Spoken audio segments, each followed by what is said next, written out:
Кыргыз гидромет борбору шашылыш билдирүү таратты. 3-6 майга чейин республиканын көпчүлүк аймактарында түнкүсүн жана эртең менен үшүк жүрүшү күтүлөт. 3 майда Чүй облусунун тоо этектеринде жана Талас облусунун дыйканчылык аймактарында -2 градуска чейин суук болот. 3-6 майда түнкүсүн жана эртең менен Ысык көл, Нарын облустарынын дыйканчылык аймактарында -2, -4 градус суук болуп, үшүк жүрүшү күтүлөт.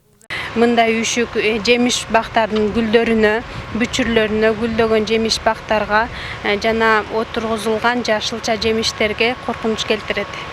Ал эми май ичи абанын айлык орточо температурасы 5 облустун дыйканчылык аймактарында климаттык нормадан 1 градуска жогору болот. Өлкөнүн 2 дубанында норманын чегинде болору кабарланды. Жаан-чачындын да көлөмүндө өзгөрүү болбойт. Май айында өлкөнүн түштүк аймактарындагы облустарда абанын эң жогорку температурасы 35 градуска жетет. Алсак, Ош, Жалал Абад, Баткен облустарында айлык орточо температура түнкүсүн 18-20, күндүз 23-28ден 30-35 градуска чейин өзгөрөт. Кээ бир күндөрү күндүз 17-22 градуска чейин төмөндөшү мүмкүн.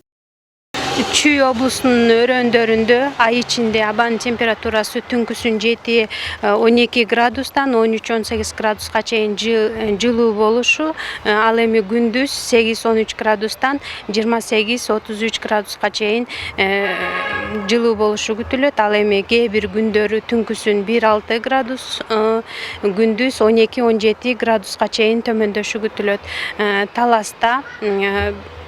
Талас өрөөнүндө түнкүсүн 1-6 градустан 10-15 градуска чейин өзгөрүлүп турушу күтүлөт.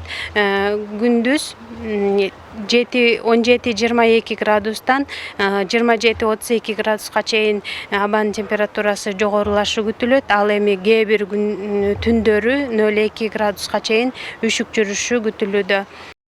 Жаз мезгилинин акыркы айы өлкөнүн аймактарында айдап себүү иштери дээрлик соңуна чыгып калды. Айыл чарба министрлиги билдиргенде, учурда дыйкандар себилген эгиндерине кам көрүп, минералдык жер семирткичтерди берүү менен алек болууда. Быйылкы жылы республика боюнча айдоо аянтына эсептегенде 286 000 тонна минералдык жер семирткич керектелет. Учурда анын 68 000 тоннасы Өзбекстан жана Казакстан өлкөсүнөн ташылып келинди. Минералдык жер семирткичтер көбүнчө бул жазгы талаа жумуштарына көп колдонулат. Булар деген азоттук аммиачный селитра менен карбамид. Бул жаздык себүүдө берилет.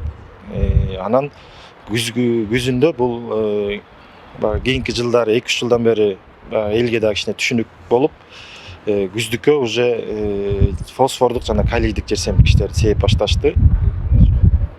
Айта кетсек, өлкөдө минералдык жер семирткичтер былтыркы баага салыштырмалуу 20-25% арзан сатылууда. Өсүмдүктөрдү химиялаштыруу, коргоо жана карантин департаменти Өзбекстанда өндүрүлгөн аммиак селитрасынын 1 килограммы 28-30 сом, карбамид 36-38 сом жана түндүк аймактарында аммиак селитрасы 30-32 сомдон сатылып жаткандыгын айтты. Ал эми карбамид 38-40 сомдун тегерегинде болууда. Тазагүл Эмилбекова, Талант Аширов, Нью ТВ.